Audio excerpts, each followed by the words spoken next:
kehidupan dalam kuburan jauh lebih panjang dibandingkan kehidupan di dunia. Nabi SAW bersabda, "A'maru ummati baina sittina wa sab'in." Bahwa usia umatku itu hanya berkisar 60 sampai 70 tahun saja. Sedikit yang lewat 70 tahun. Kalaupun ada usia yang sampai 100 tahun itu sedikit sekali. Tapi kebanyakan di bawah 70 tahun, umumnya umat Rasul itu sudah meninggal dunia. Tetapi ketika orang masuk ke dalam kuburan, usia dia di kuburan sampai kiamat ditegakkan itu panjang sekali. Anda bisa bayangkan, orang yang meninggal sejak zaman Nabi Adam sampai hari ini kiamat tidak dibangkit-bangkitkan, menunjukkan bahwa kehidupan kuburan jauh lebih panjang dibandingkan kehidupan dunia. Dari sinilah maka wajar seorang mukmin harus takut dengan kehidupan kuburan. Ma'asyiral muslimin yang dimuliakan Allah Azza wa Jalla. Tetapi para ulama mengatakan, apakah orang yang mendapatkan adab kubur itu munqati atau mustamir, terus menerus ataukah terputus? Kata para ulama, adab kubur itu hanya terputus dengan tiupan sangkakala Israfil. Ketika itulah Nabi SAW menceritakan bahwa Allah Subhanahu wa Ta'ala memerintahkan kepada Israfil untuk meniup sangkakala yang pertama. Disinilah adab kubur terputus. Karena ketika itu seluruh orang mati, baik orang yang ada di atas bumi atau yang ada di bawah bumi, baik kalangan jin, baik malaikat, kecuali makhluk-makhluk yang Allah kehendaki saja, semua hancur. Dan Abu Hurairah radhiyallahu anhu menceritakan kehancuran bumi setelah tiupan sangkakala itu adalah 40. Bisa 40 hari, bisa 40 bulan, bisa 40 tahun. Yang jelas Allah hancurkan bumi ini.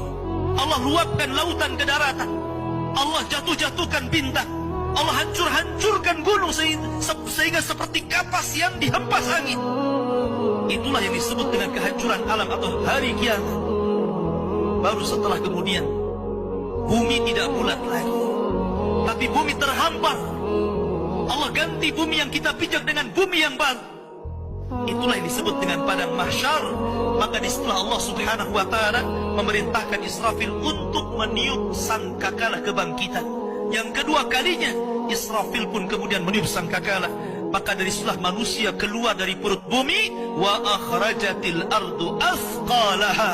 Allah keluarkan beban-beban beratnya.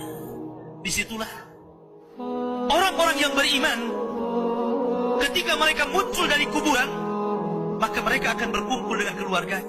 Allah mengatakan, alladzina amanu wattaba'athum dzurriyyatuhum biimanin alhaqna bihim dzurriyyatuhum.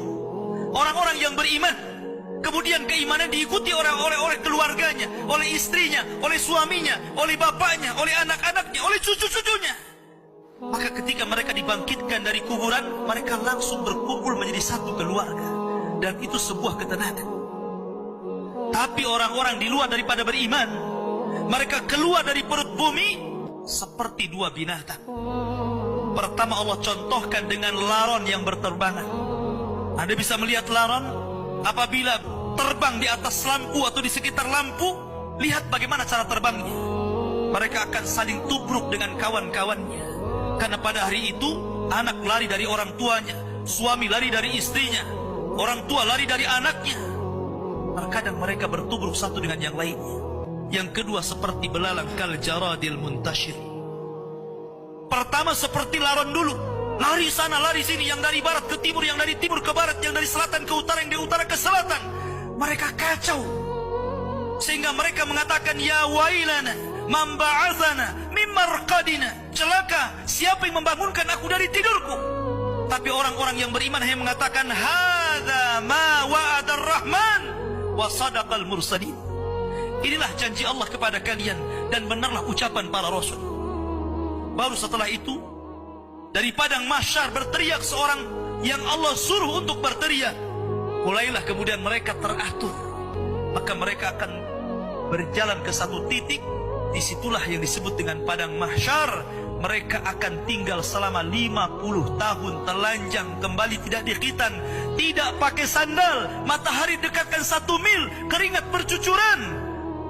Tidak ada makan, tidak ada minum. Mereka berdiri 50 tahun. Sehingga akhirnya orang-orang saleh mereka berkumpul, datang kepada Adam minta syafaat. Adam memberikan udzur, tidak sanggup memberikan syafaat.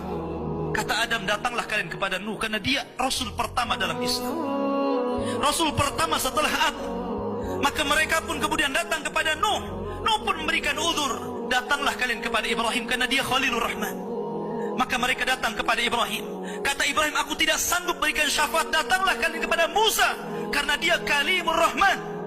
Ketika mereka datang kepada Musa, kata Musa, datanglah kepada Isa. Isa pun memberikan udzur, tidak bisa. Seandainya kalian datang kepada Muhammad sallallahu alaihi wasallam itu lebih baik.